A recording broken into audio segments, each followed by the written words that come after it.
Novel جذبوں کی تجارت، writer آسما سعید، episode number 45۔ نگین بیگم کے جانے کے بعد سنجرانی ہاؤس میں خاموشی چھا گئی تھی۔ امسل دل میں خدا کا شکر ادا کر رہی تھی کہ اس نے کریم کی شکل میں اس کو صاحبان اور اس کا محافظ دیا تھا، جس نے اس کو ہر دھوپ چھاؤں سے بچا کر رکھا تھا۔ وہ اس کی بیوی تھی، لیکن اس کی فیملی کو بھی اس نے اپنا سمجھا تھا۔ ابھی جو بھی ہوا تھا اس سے زلیخا بیگم اور انوال کو خبر نہیں تھی ہوئی تھی۔ وہ لوگ رات کا ڈنر کر کے اپنے اپنے گھروں میں تھے۔ نگین بیگم کے آنے کی وجہ سے کریم اور امسل کا ڈنر کینسل ہو چکا تھا، اور اب اسٹڈی روم میں جہانگیر سنجرانی کے سامنے کریم کی حاضری تھی۔ جہانگیر سنجرانی سامنے کرسی پر بیٹھے ہوئے تھے۔ سائڈ پر رکھے دونوں صوفے میں سے ایک پر کریم امسل کے ساتھ بیٹھا ہوا تھا، دوسرے صوفے پر آفاق اور تنزیلہ بیگم دونوں بیٹھے ہوئے تھے۔ جہانگیر سنجرانی کس طرح اپنا غصہ ضبط کر کے بیٹھے ہوئے تھے یہ وہی جانتے تھے۔ کچھ اور تمہیں چاہیے کریم؟ تو وہ بھی میں دے دیتا ہوں۔ مجھے لگتا ہے کہ اس گھر کے پیپرز اور یہاں کے جتنے بھی بزنس کے پیپرز ہیں وہ بھی میں تمہارے پاس رکھوا دیتا ہوں، تاکہ جو بھی آتا جائے اور تم انہیں سائن کر کے بانٹتے جاؤ۔ جہانگیر سنجرانی نے بڑی ضبط کے ساتھ کریم کو دیکھا۔ امسل کا سر تو مزید جھک گیا تھا۔ تنزیلہ بیگم بھی ہکی بکی بیٹھی تھی، لیکن صرف وہاں پر دو لوگ موجود تھے جو حقیقت جانتے تھے کہ نگین بیگم کو اصل کاغذات نہیں دیے گئے تھے۔ وہ آفاق اور کریم تھے، جو بڑے اطمینان سے مطمئن ہو کر بیٹھے ہوئے تھے۔ ڈیڈ، میں نے کچھ غلط نہیں کیا، جو مجھے ٹھیک لگا وہ میں نے کر دیا۔ کریم کی آواز میں اطمینان تھا۔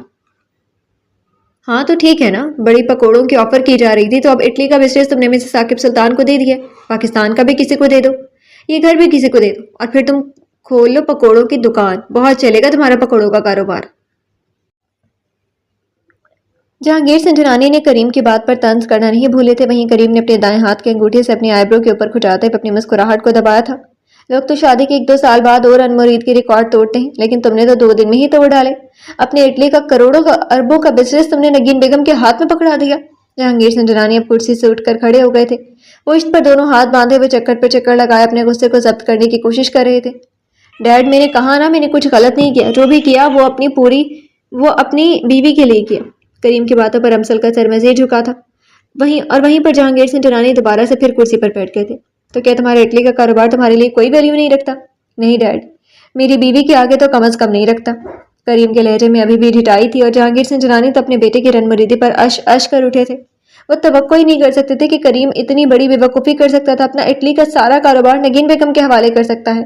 ایوارڈ ملنا چاہیے پھر تمہیں تمہاری اس حرکت پر۔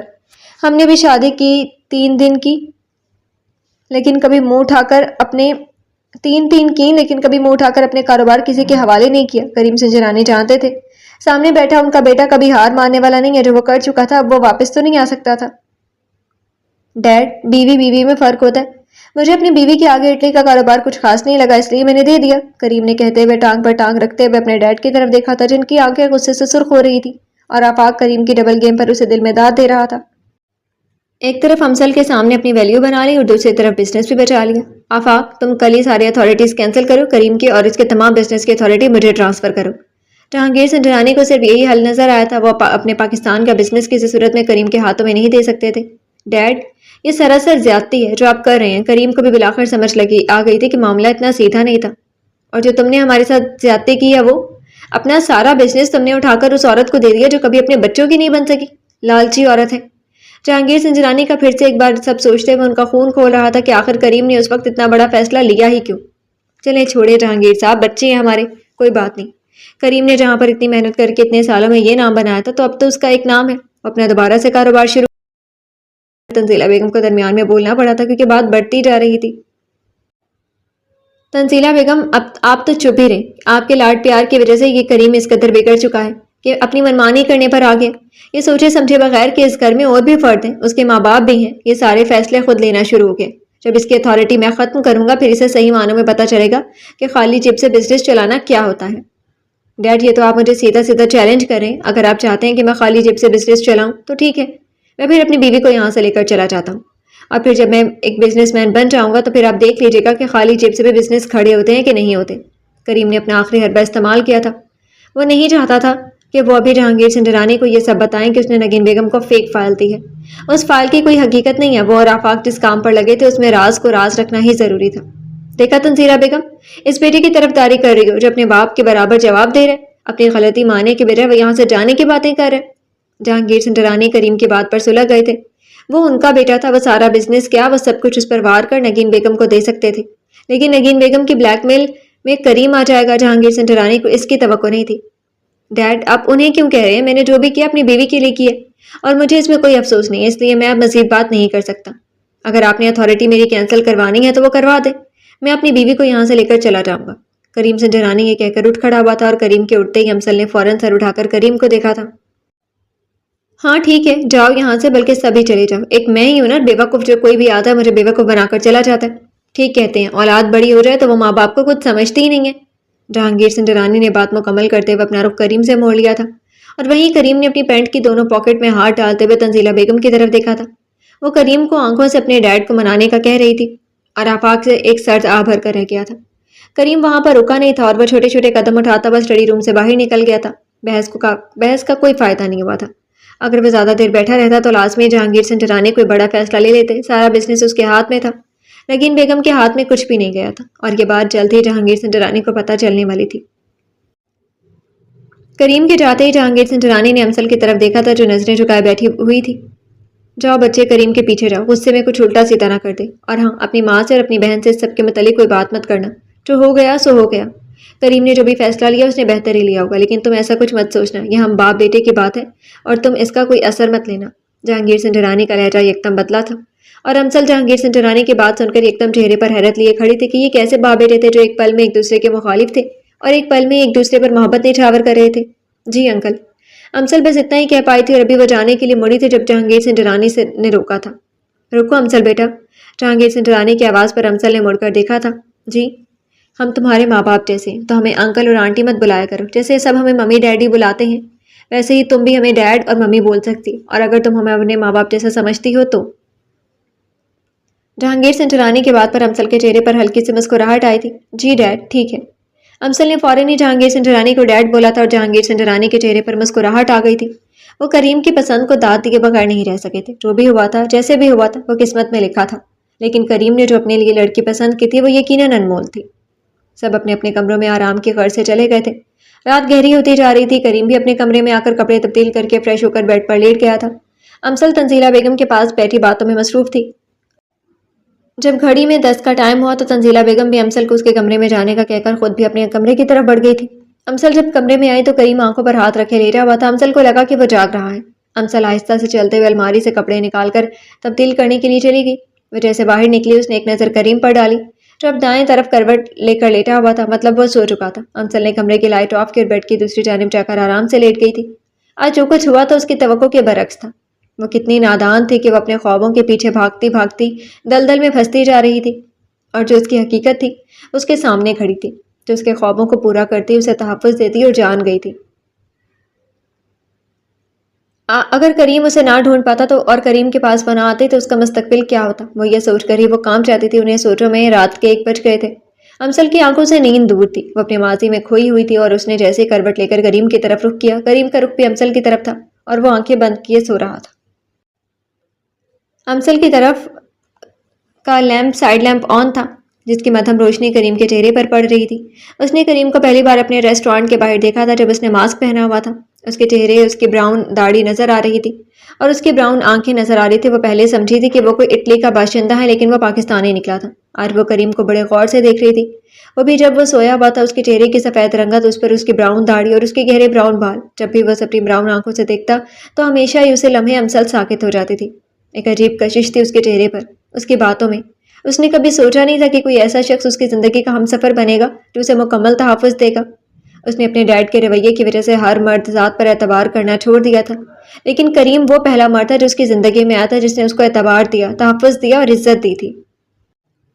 اگر مجھے ایسے ہی مسلسل دیکھتی رہیں گی تو میں سو نہیں پاؤں گا۔ کریم کے اچانک بولنے پر امسل جو کریم کی طرف اپنی ٹک ٹکی باندھے دیکھ رہی تھی یکدم گھبرا گئی تھی۔ آپ سوئے نہیں؟ امسل کے یوں بولنے پر کریم نے اپنی بوجھل آنکھیں کھولی تھیں۔ اس کی براؤن آنکھوں میں سرخ لائن صاف نظر آ رہی تھی جو نیند کو صاف ظاہر کر رہی تھی۔ جب تک آپ پاس نہیں تھی تو میں کیسے سو سکتا تھا، اور جب آپ پاس آئیں تو پھر اب مجھے دیکھ رہی ہیں، پھر تو نیند کیسے آنی تھی؟ کریم کی بات پر عمل کے گال سرخ ہوئے تھے، اس کی چوری پکڑی گئی تھی۔ اس نے کبھی بھی آنکھ بھر کر کریم کی طرف نہیں دیکھا تھا اور اب وہ مسلسل اس کی طرف دیکھتے ہوئے وہ کنفیوز ہو رہی تھی۔ ویسے آپ کو شرمانا بھی آتا ہے؟ کریم نے امسل کو شرم و حیا سے شرماتے ہوئے نظر جھکاتے ہوئے دیکھا تو اس کے گال پر پیار سے اپنا ہاتھ رکھا۔ امسل کو سمجھ نہیں آ رہی تھی کہ وہ کریم کو کیا جواب دے۔ وہ تو اس کی تھوڑی سی قربت کو محسوس کر کے، اس کا ہاتھ قلمس محسوس کرتے ہی اس کے دل کی دھڑکنیں بڑھ رہی تھی اور اب کریم اسے مسلسل دیکھ رہا تھا. اس کی محبت کی کہانی کہاں سے شروع ہوئی تھی اور کہاں پر آ کر رک گئی تھی. اس نے کبھی سوچا نہیں تھا کہ جس کو وہ اپنی شریک حیات بنائے گا وہ اسے 10 سال چھوٹی ہوگی اور وہ ایسے اس کے نخرے اٹھائے گا اور وہ نخرے کرے گی. اس نے ہمیشہ ایک میچیور اور ڈسپلن والی بیوی کا سوچ رکھا تھا، لیکن اس کے نصیب میں جو اللہ نے لکھا تھا وہ بہت خوبصورت تھا اور وہ اس پر بہت شکر گزار تھا اپنے رب کا. کریم نے آگے بڑھ کر امسل کا سر اپنے بازو پر رکھا تھا اور امسل اپنا ہاتھ اس کے سینے پر رکھ کر خود کو پرسکون محسوس کر رہی تھی. تھینک یو سو مچ. امسل کے منہ سے بے اختیار نکلا تھا. کس بات کے لیے؟ کریم نے امسل کے بالوں میں ہاتھ پھیرتے ہوئے مختصر سا جواب دیا. آج جو آپ نے کیا میرے لیے، میری فیملی کے لیے، اس کے لیے. اچھا تو اس کے لیے تھینکس بنتا تھا. کریم نے اپنا ہاتھ امسل کے ہاتھ پر رکھا جو اس کے سینے پر تھا. مجھے لگا کہ آپ کو تھینکس بولنا چاہیے تو میں نے بول دیا. کریم کے چہرے پر مسکراہٹ آئی تھی جس کو امسل نہیں دیکھ پائی تھی. اگر وہ جان جاتے کہ کریم سب ڈرامہ کر رہا تھا تو یہ وقت میدان جنگ سے کم نہ ہوتا. اس کے علاوہ اور کچھ نہیں کہنا چاہیں گی؟ کریم کی آواز دھیمی تھی. آپ کو پتہ ہے میں نے اپنی زندگی میں کبھی بھی دعا نہیں مانگی تھی، لیکن اب میں جب بھی دعا کے لیے ہاتھ اٹھاتی ہوں تو میری پہلی دعا میں ہی آپ کا نام ہوتا ہے، اور میری یہی دعا ہے کہ آپ ہمیشہ میرے ساتھ رہیں. میں آپ سے بہت محبت کرتی ہوں. امسل نے بالآخر اپنے دل کی بات زبان پر لے آئی تھی اور وہیں کریم نے امسل کے بالوں پر بوسہ دیا تھا. میں جانتا ہوں آپ سے نہیں، تب سے جب آپ پہلی بار مجھ سے ملی تھی. کریم کی بات پر امسل کو ایک دم جھٹکا لگ گیا تھا. وہ اس کے دل کی کیفیت سے واقف تھا. امسل ایک دم سے اٹھی تھی اور اس نے اپنا ایک ہاتھ کریم کے سینے پر رکھا، دوسرا اپنی ٹھوڑی کے نیچے رکھتے ہوئے کریم کی طرف دیکھا. آپ جانتے تھے کہ میں آپ سے محبت کرتی ہوں؟ آپ کو کیسے پتہ چلا؟ امسل کی آواز میں حیرت تھی اور کریم کے چہرے پر مسکراہٹ تھی. یہ جو آپ کی نیلی آنکھیں ہیں نا، یہ سب بتا دیتی ہیں. کریم نے اپنے دائیں ہاتھ کی پہلی انگلی سے امسل کی دونوں آنکھوں کو چھوتے ہوئے کہا. آپ بہت چالاک ہیں. امسل کہتے ہوئے دوبارہ سے کریم کے بازو پر اپنا سر رکھ گئی تھی. آپ کو اب پتہ چلے، اگر میں چالاک نہ ہوتا تو آپ ابھی میری باہوں میں نہ ہوتی. کریم کی بات پر امسل کے چہرے پر مسکراہٹ آئی تھی. امسل نے کروٹ لے کر کریم کی طرف رخ کیا اور اس کی کمر پر اپنے بازو کا حصار بڑھایا تھا. وہیں کریم نے امسل کو اپنے دونوں بازوؤں کے حصار میں لیا تھا اور وہ دونوں پرسکون تھے، ایک دوسرے کو پا کر، ایک دوسرے کی محبت میں کھو کر. صبح کا سورج طلوع ہو چکا تھا. نگین بیگم کے لیے کل کی رات کسی جشن کی رات کے برابر تھی. اس نے گھر جا کر اس فائل کو ایک نظر دیکھا اور فائل کو الماری میں رکھ دیا تھا.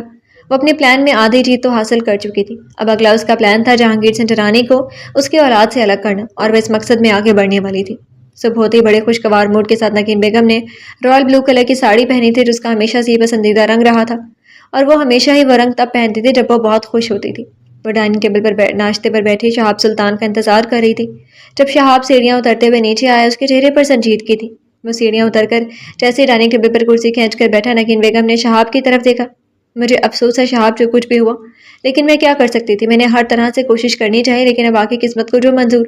نگین بیگم کے لہجے میں حد درجہ مٹھاس لاتے ہوئے شہاب کی طرف دیکھا جو بریڈ پر جیم لگا رہا تھا. میں امسل کی محبت سے دستبردار ہو چکا ہوں ممی، اور آئندہ کے بعد آپ امسل کا نام میرے سامنے مت لیجیے گا. میں آج کے بعد اس ٹاپک پر کوئی بات نہیں کرنا چاہتا. شہاب سلطان کے لہجے کی سنجیدگی کو محسوس کرتے ہوئے نگین بیگم کو کچھ محسوس ہوا تھا، لیکن وہ سمجھی کہ شاید امسل کا یوں چلے جانا شہاب کے لیے برداشت کرنا مشکل ہے، اور یہ سب کچھ ہینڈل کرنا مشکل ہے. وہ اسے وقت دینا چاہتی تھی اور اسی وقت میں شہاب سلطان کو بہت کچھ جاننا تھا. ٹھیک ہے، جیسے تمہاری مرضی، میں تو تمہاری خوشی میں خوش ہوں. نگین بیگم نے کہتے ہوئے چائے کا کپ اپنے ہونٹوں سے لگا دیا تھا. وہیں شہاب سلطان کا وہاں پر بیٹھنا مشکل ہو رہا تھا. اس نے ہر محبت میں منافقت کا سنا تھا، لیکن ماں کی محبت میں منافقت کا کبھی نہیں سنا تھا، اور آج اسے اپنی ہی ماں کی محبت ایک جھوٹ کے سوا کچھ نہیں لگ رہی تھی. اس نے بمشکل سے اپنا ناشتہ مکمل کیا تھا اور آفس کے لیے نکل گیا تھا. وہ نگین بیگم کو کسی قسم کے شک میں مبتلا نہیں کرنا چاہتا تھا، اور وہ بہت سی الجھنوں کو سلجھانے والا تھا. اس نے باہر نکلتے ہی گاڑی سٹارٹ کی اور اپنے ٹائی کی نوٹ ڈھیلی کی. اس کے اندر دم گھٹ رہا تھا، اسے محبت سے دم گھٹ رہا تھا جو کبھی اس کے لیے سکون کا باعث تھی. شہاب سلطان آفس پہنچ چکا تھا اور آفس میں پہنچتے ہی اس نے مسٹر زبیر کو بلایا تھا اور اپنے اکاؤنٹنٹ کو بلایا تھا. آج سے پہلے اس نے کبھی بھی اپنے اکاؤنٹنٹ کو ایسے حاضر نہیں کیا تھا. اکاؤنٹس کی جو بھی کام ہوتا وہ نگین بیگم دیکھتی تھی اور مسٹر زبیر دیکھتے تھے. آج دونوں کو طلب کرنے کا مطلب مسٹر زبیر جان چکا تھا کہ کچھ نہ کچھ گڑبڑ گھر میں ضرور کوئی بات ہوئی ہے. وہ سیدھا شہاب سلطان کے آفس میں پہنچا ہوا تھا اکاؤنٹنٹ کو لے کر، اور وہ تینوں بیٹھے ہوئے تھے. جو شہاب سلطان نے فائل منگوائی تھی وہ ایک ایک کر کے دیکھ رہا تھا، اور اس کا دماغ گھومتا جا رہا تھا کہ اس کے ڈیڈ کا کھڑا کیا ہوا اتنا بڑا بزنس نگین بیگم نے کیسے اڑایا تھا پارٹیوں میں، اور وہ ابھی ایسا ہی کر رہی تھی. شہاب سلطان کے مطابق ان کے پاس اتنی دولت تھی کہ دونوں ماں بیٹے اگر ساری زندگی بھی خرچ کرے تو وہ کم نہ پڑے، لیکن اب فائلز دیکھ کر اسے اندازہ ہو رہا تھا کہ وہ بہت بڑی غلطی کر بیٹھا تھا. نگین بیگم نے پچھلے 3 سال میں جو رقم نکلوائی تھی ان کا کہیں بھی حساب کتاب نہیں تھا. جو شہاب سلطان نے سب دیکھتے ہوئے فائل کو بند کیا. آج کے بعد میری اجازت کے بغیر کوئی بھی کمپنی کا ایک پیسہ استعمال نہیں کرے گا، سمجھ گئے آپ؟ اور مسٹر زبیر، آپ بھی۔ شہاب سلطان غصے میں نہیں تھا، لیکن اس کی آواز میں جو غصہ تھا وہ مسٹر زبیر اور اکاؤنٹنٹ کو آگے سے کچھ بھی بولنے سے رک گیا تھا۔ مسٹر زبیر اور اکاؤنٹنٹ کمرے سے جا چکے تھے اور شہاب سلطان کرسی کی پشت سے ٹیک لگائے گہری سوچ میں تھا۔ ممی، آپ اتنے سالوں سے آخر اتنے پیسے کا کیا کر رہی تھی؟ اور پچھلے 3 سال سے آپ نے کمپنی کے اکاؤنٹ آدھے خالی کر دیے۔ آخر آپ نے اتنا پیسہ کہاں پر خرچ کیا؟ شہاب سلطان سوچ کر ہی رہ گیا تھا کہ آخر اس کی ماں اتنا پیسہ خرچ کہاں کر سکتی ہے۔ اور وہیں مسٹر زبیر شہاب سلطان کے کمرے سے نکلتے ہی نگین بیگم کو کال ملا دی تھی اور اسے ساری صورتحال سے آگاہ کیا تھا۔ نگین بیگم جو اپنی گارڈن میں بیٹھی سیاہ انگوروں کو کھاتے ہوئے لطف اندوز ہو رہی تھی، مسٹر زبیر کی بات سن کر اس کا میٹھا حلق کڑوا ہو گیا تھا۔ آخر اتنے سالوں کے بعد شہاب کو کیا سوجھی کہ وہ کمپنی کے اکاؤنٹ چیک کرنے کے لیے بیٹھ گیا تھا؟ مسٹر زبیر، آپ نے شہاب پر نظر رکھنی ہے، وہ کیا کر رہا ہے، کس سے مل رہا ہے، کس سے بات کر رہا ہے، مجھے ایک پل پل کی خبر چاہیے۔ میں اب اپنے مقصد کے بہت قریب ہوں اور میں اپنے مقصد میں اب کسی کو نہیں آنے دوں گی، چاہے وہ میرا بیٹا ہی کیوں نہ ہو۔ نگین بیگم کی کال پر بات سننے کے بعد مسٹر زبیر نے فون بند کر دیا تھا۔ وہ نگین بیگم کا خاص بندہ تھا۔ یہ بات شہاب سلطان نہیں جانتا تھا، وہ بس یہ جانتا تھا کہ وہ کمپنی کا خاص بندہ اور نگین بیگم اور اس کا خاص ملازم ہے، لیکن وہ یہ نہیں جانتا تھا کہ وہ صرف نگین بیگم کا خاص بندہ تھا۔ حارب کے جانے کے بعد اس عورت نے اریبہ کو بہت مشکل سے ہوش میں لے کر آئی تھی، اور جیسے ہی اریبہ ہوش میں آئی وہ اس عورت کے گلے لگ کر پھوٹ پھوٹ کر روتی تھی۔ اسے ایک ماں کی ضرورت تھی، کاش اس کی آج ماں زندہ ہوتی، اس کے ڈیڈ زندہ ہوتے تو وہ اس صورتحال میں نہ ہوتی۔ اس عورت نے اریبہ کو بہت حوصلہ دیا تھا، بہت صبر کرنے کو کہا تھا، لیکن وہ یہ نہیں جانتی تھی کہ صبر بھی بعض اوقات ہمت توڑ دیتا ہے۔ وہ نہیں، اس کی نظر میں حارب ایک انسان ہی ایک درندہ تھا۔ اس دن کے بعد اس نے کبھی بھی اریبہ کی اجازت طلب نہیں کی تھی۔ جب بھی دل کرتا تھا وہ آتا تھا اور اریبہ کو اپنی درندگی کا نشانہ بنا کر چلا جاتا تھا۔ اریبہ ایک بے جان وجود کی مانند رہ گئی تھی۔ اس کے اندر کی خوشی، اس کے اندر کے جذبات، اس کا مستقبل، وہ سب کچھ خاک میں مل چکا تھا۔ وہ حارب کی محبت کو اپنے لیے ایک نعمت سمجھتی تھی، لیکن وہ اس کے لیے ایک سراب نکلی تھی۔ اریبہ حارب کے ظلم کی عادی ہو چکی تھی۔ کچھ ہی دنوں میں اس نے اپنی ہمت چھوڑ دی تھی۔ اس کے اندر جینے کی خواہش ہی ختم ہو گئی تھی۔ وہ دیوار کے ساتھ ٹیک لگائے بیٹھی تھی جب عورت اس کے پاس کھانا لے کر آئی تھی۔ یہ کھانا کھا لو تم، مجھے بھوک نہیں ہے۔ اریبہ نے مختصر سا جواب دیا تھا اور اپنے آپ کو اپنے بازو کے حصار میں خود کو لپیٹ دیا تھا۔ اگر تم کھاؤ گے نہیں تو مر جاؤ گے بیٹا، ایسے نہیں کرتے، شاباش منہ کھولو۔ اس عورت نے ایک نوالا بنا کر اریبہ کے منہ کی طرف کیا اور اریبہ نے ہلکا سا منہ کھولا تھا۔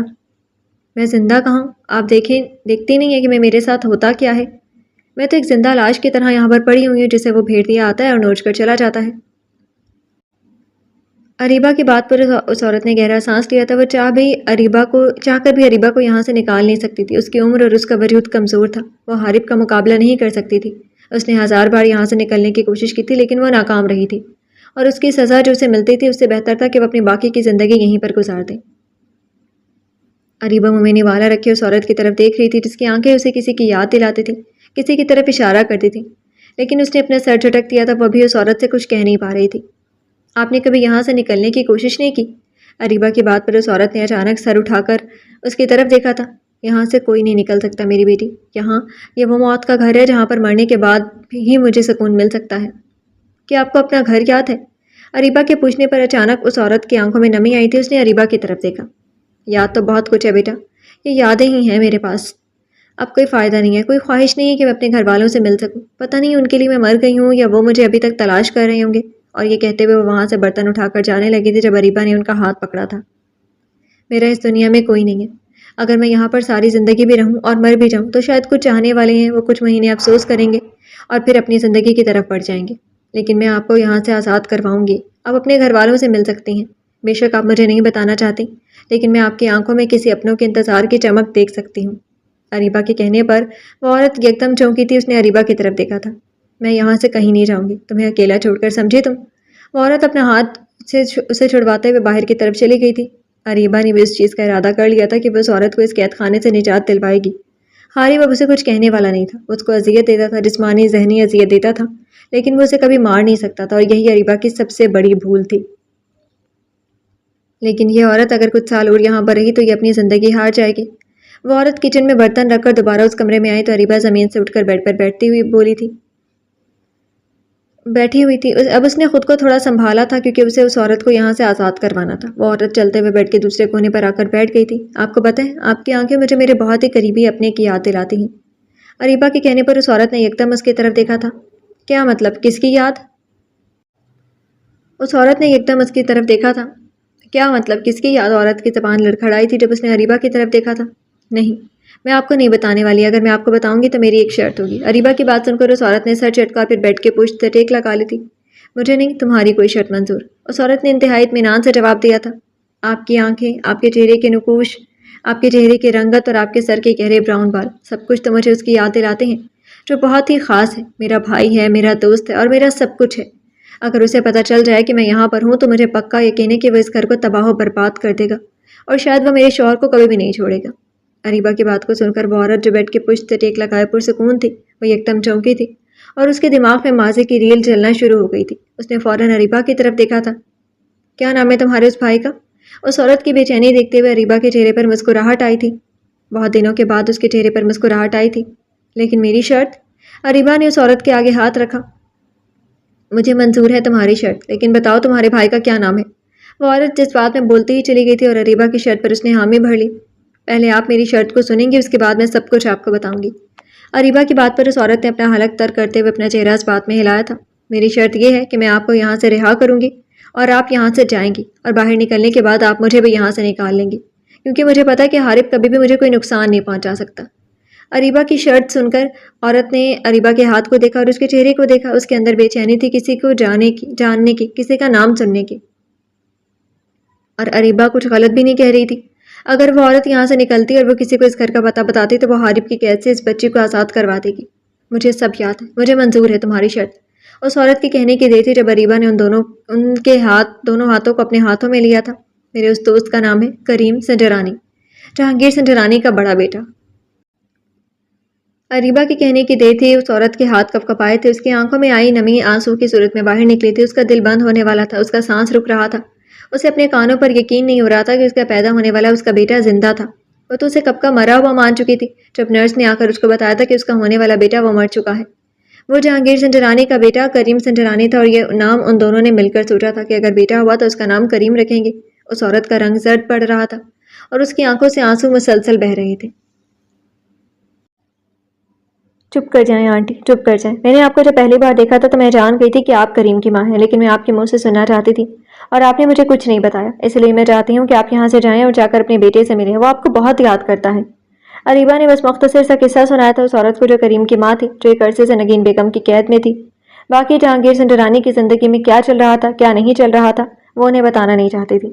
ان کے دل میں امید کو ختم نہیں کرنا چاہتی تھی، وہ امید کو جگانا چاہتی تھی۔ وہ یہاں سے اسی امید کے ساتھ نکلیں، باقی آگے کے حالات وہ وہاں پر جا کر وہ خود ہی دیکھ لیتی۔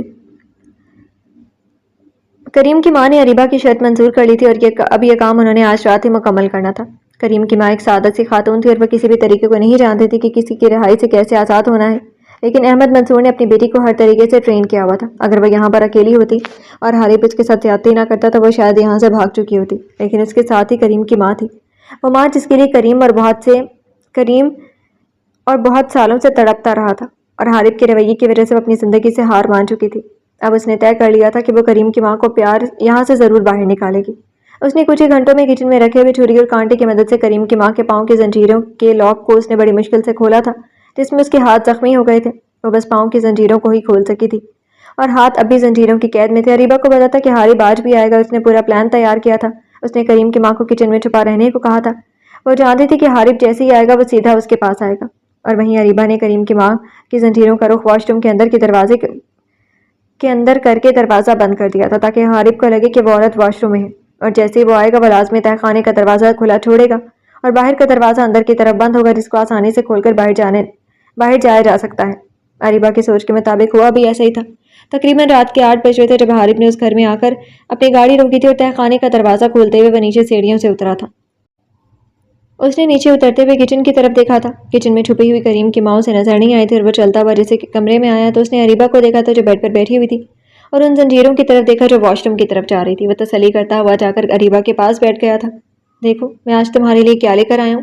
حارب نے اریبہ کے لیے کچھ سامان لیا تھا۔ وہ سارے شاپنگ بیگز اریبہ کے سامنے رکھتے ہوئے اسے ایک نظر اریبہ کی طرف دیکھا جو کچھ ہی دنوں میں مرجھا گئی تھی، اس کے چہرے کی چمک ختم ہو گئی تھی۔ اریبہ نے یہ سب دیکھتے ہوئے اپنی گردن دوسری طرف کر لی تھی۔ اب اپنے شوہر سے اتنی بے رخی اچھی نہیں ہوتی اریبہ۔ دیکھو میں تمہارے لیے اتنی زیادہ شاپنگ کر کے آیا ہوں اور تم اس کو دیکھ بھی نہیں رہی، اور آج کل مجھے ایجنسی میں بھی کافی کام ہے، اس لیے میں وقت ہی نہیں نکال پاتا تمہارے ساتھ سارا دن بتانے کے لیے، اس لیے رات کو ہی آنا پڑتا ہے۔ حارب بھی کہتے ہوئے اریبہ کے پاس بیٹھ گیا تھا۔ اس نے اریبہ کا ہاتھ اپنے ہاتھوں میں لیا تھا۔ یہ تمہارے ہاتھوں کو کیا ہوئے؟ یہ زخم کیسے آئے؟ اریبہ کے ہاتھوں کو دیکھ کر حارب کے ماتھے پر بل پڑے تھے۔ میں نے اس بڑھیا کو کہا تو تمہارا خیال رکھے، لیکن لگتا ہے اسے میری بات سمجھ میں نہیں آتی۔ تمہیں زخم دینے کا حق صرف مجھے اور کسی کو نہیں۔ حارب نے غصے سے اریبہ کی طرف دیکھا، وہیں اریبہ نے اپنے ہاتھ حارب کے ہاتھ سے الگ کیا تھا۔ حارب غصے سے بیڈ سے اٹھا تھا اور اس نے جا کر واش روم کے دروازے پر دستک دی، اور وہیں اریبہ کا سانس اٹکا تھا۔ کچن میں کھڑی کریم کی ماں دبے پاؤں چلتی ہوئی سیڑھیاں چڑھتے ہوئے تہہ خانے سے باہر آئی تھی۔ اس کا دل نہیں مان رہا تھا یہاں سے جانے کو۔ وہ معصوم بچی ابھی بھی اس درندے کے پاس تھی، لیکن وہ کیا کرتی؟ وہ یہاں سے نکلتی تو وہ اس کو یہاں سے رہائی دلاتی۔ وہ اریبہ کے پلان کے مطابق چل رہی تھی۔ اس نے تہہ خانے سے باہر نکلتے ہوئے باہر کا راستہ لیا تھا اور باہر کا دروازہ کھول کر وہ تیز تیز قدم اٹھاتی ہوئی جا رہی تھی۔ جوتی اس کے پاؤں میں نہیں تھی اور وہ سڑک پر ننگے پاؤں چلتی ہوئی آگے بڑھتی جا رہی تھی۔ اور وہیں تہہ خانے کے اندر کمرے میں حارب مسلسل واش روم کے دروازے کو نوک کر رہا تھا۔ جب 5 سے 10 منٹ ہوئے اندر سے کوئی آواز نہیں آئی تو حارب نے گردن موڑ کر اریبہ کی طرف غصے سے دیکھا، اور پھر واش روم کے دروازے کے ہینڈل پر ہاتھ رکھتے جیسے اس نے ہینڈل گھمایا، دروازہ کھولا تو اندر واش روم میں کوئی بھی نہیں تھا اور وہ زنجیریں کھلی پڑی تھیں۔ اس نے غصے سے اریبہ کی طرف دیکھا، تم نے اس عورت کو آزاد کر دیا؟ تمہیں پتہ بھی ہے کہ تم نے کیا کی ہے؟ حارب نے اپنا غصہ دباتے ہوئے اریبہ کی طرف بڑھا اور وہیں اریبہ کے چہرے پر طنزیہ ہنسی آئی تھی۔ مجھے جو صحیح لگا میں نے کر دیا۔ تم لوگ ہو ہی اس قابل، انسانیت ہے ہی نہیں تم میں، جانور ہو۔ کسی بوڑھی عورت کو قید میں رکھ کر تم لوگ کیا سمجھتے ہو کہ اپنے گناہوں کو چھپا لو گے؟ اریبہ نے اسے بتانے میں اجتناب کیا تھا کہ وہ جانتی ہے کہ وہ کریم کی ماں ہے۔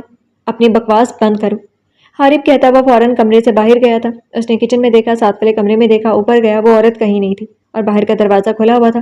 وہ اسی گھبراہٹ میں اپنی گاڑی لے کر باہر نکل چکا تھا۔ اس نے ارد گرد سب دیکھ لیا تھا لیکن وہاں پر اسے کوئی عورت نہیں ملی تھی۔ وہ کہاں چلی گئی؟ حارب نے غصے سے اسٹیئرنگ پر ہاتھ مارا تھا۔ اس کو کہاں پر ڈھونڈتا، اچانک اس کے دماغ میں اریبہ کا خیال آیا، جیسے وہ گھر میں اکیلا چھوڑ کر آیا تھا اور گھر کھلا ہوا تھا۔ اگر وہ بھی وہاں سے نکل گئی تو اس کے ہاتھ میں تو کچھ نہیں آئے گا۔ اس نے اپنی گاڑی کو واپس موڑا۔ اس کا غصے سے برا حال تھا اور وہ غصے میں پاگل ہو گیا، تو اس نے گاڑی کو گھر کے باہر ہی کھڑا کیا اور غصے سے چلتا ہوا دوبارہ تہہ خانے کی طرف بڑھا۔ اریبہ وہیں بیڈ پر بیٹھی ہوئی تھی۔ وہ جانتی تھی کہ وہ واپس آئے گا اور اس کا وہ حال کرے گا جو اس نے کبھی سوچا ہی نہیں تھا، اور وہ اپنے آپ کو ہر طرح کی صورتحال کے لیے تیار کیے بیٹھی تھی۔ حارب نے سوچے سمجھے بغیر اریبہ کو بیڈ سے اٹھا کر ایک زوردار تھپڑ اس کے منہ پر مارا تھا اور وہ تھپڑ کی تاب نہ لاتے ہوئے زمین پر گر گئی تھی۔ تمہاری ہمت کیسے ہوئی؟ تم نے اس عورت کو آزاد کر دیا؟ ذلیل لڑکی، میں تمہیں جان سے مار دوں گا۔ حارب نے آگے بڑھتے ہوئے اس عورت کی کھلی ہوئی زنجیروں کو پکڑتے ہوئے اریبہ پر پے در پہ وار کرتا چلا گیا، یہ جانے بغیر کہ وہ نازک سی جان اس وار کو سہ پائے گی بھی یا نہیں۔ بھاری زنجیر اریبہ کے پورے وجود کو چھلنی کر چکی تھی اور ایک زوردار زنجیر اس کے سر کے پچھلے حصے پر لگی تھی۔ اریبہ اپنے آپ کو سمیٹتے ہوئے زمین پر سکڑتی ہوئی پڑی تھی۔ اس نے اپنے دونوں ہاتھوں کو اپنے سر پر رکھا ہوا تھا خود کو بچانے کے لیے، اور وہیں پر بھاری زنجیر کا اریبہ کے سر پر لگتے اریبہ کا وجود بے جان ہو گیا تھا۔ اس کے ہاتھ جو مضبوطی سے سر کو پکڑے ہوئے تھے اب اس کی گریب ڈھیلی پڑ چکی تھی۔ اس کے منہ سے نکلتی ہوئی سسکیاں ختم ہو گئی تھی اور حارب لگاتار اس کے اوپر سے اسے زنجیر سے وار کر رہا تھا۔ جب اس کا غصہ ختم ہوا تو وہ ہانکتے ہوئے بیڈ پر بیٹھ گیا تھا۔ اسے سمجھ نہیں آ رہی تھی کہ وہ نگین بیگم کو کیا جواب دے گا۔ جب اس کا غصہ تھوڑا سا ہلکا ہوا تو اس نے زمین پر لیٹی اریبہ کو دیکھا، جس کا خون نکل کر زمین پر پھیل چکا تھا۔ اس سے پہلے کہ وہ اس کا ٹھوکر مار کر باہر نکلتا، اس نے آگے بڑھ کر اریبہ کو سیدھا کیا۔ جیسے ہی اس نے اس کو سیدھا کیا تو اس کے سر سے بے تحاشا خون نکل کر زمین پر کسی پانی کے مانند بہہ رہا تھا۔ حارب کو یکدم دھچکا لگا تھا۔ وہ اپنے غصے میں یہ بھول گیا تھا کہ وہ نازک لڑکی اتنی بھاری زنجیروں کے وار سہ پائے گی یا نہیں۔ اس نے آگے بڑھ کر اریبہ کے ناک کے پاس اپنی 2 انگلیاں رکھی تھی، اس کی سانس کو محسوس کیا جو نہیں آ رہا تھا۔ اس نے اریبہ کی نبض کو دیکھا، نبض بھی اس کی بند ہو چکی تھی اور وہ ظالم کے ظلم سے کب سے آزاد ہو چکی تھی۔ اس نے اریبہ کو جھنجھوڑا، اریبہ اٹھو، اٹھو، تم ایسے نہیں مر سکتی، تم ایسے مجھے چھوڑ کر نہیں جا سکتی، میں تمہیں ایسے نہیں جانے دوں گا، تمہیں تو ابھی میرے اور ظلم سہنے تھے، اٹھو اریبہ اٹھو۔ وہ اس بے جان وجود کو جھنجھوڑ رہا تھا جس کی روح کب سے پرواز کر چکی تھی، اور اریبہ کی سب سے بڑی خوش فہمی یہ تھی کہ حارب اس کو کبھی جان سے نہیں مار سکتا، لیکن اس کی بھی یہ خوش فہمی خاک میں مل گئی تھی۔ وہ روزانہ اس کے ظلم سہنے والی لڑکی اب پرسکون نیند سو رہی تھی۔ اب اس پر ظلم کرنے والا کوئی نہیں تھا، اب اس پر کوئی ظلم ہی نہیں کر سکتا تھا، اور اب اس کے بے جان وجود پر بھی کوئی ظلم کرنے والا نہیں تھا۔ جی تو مائی ڈیئر لسنرز، کیسے لگی آپ کو آج کے ایپیسوڈ؟ کمنٹ سیکشن میں اپنی رائے کا اظہار ضرور کیجیے گا۔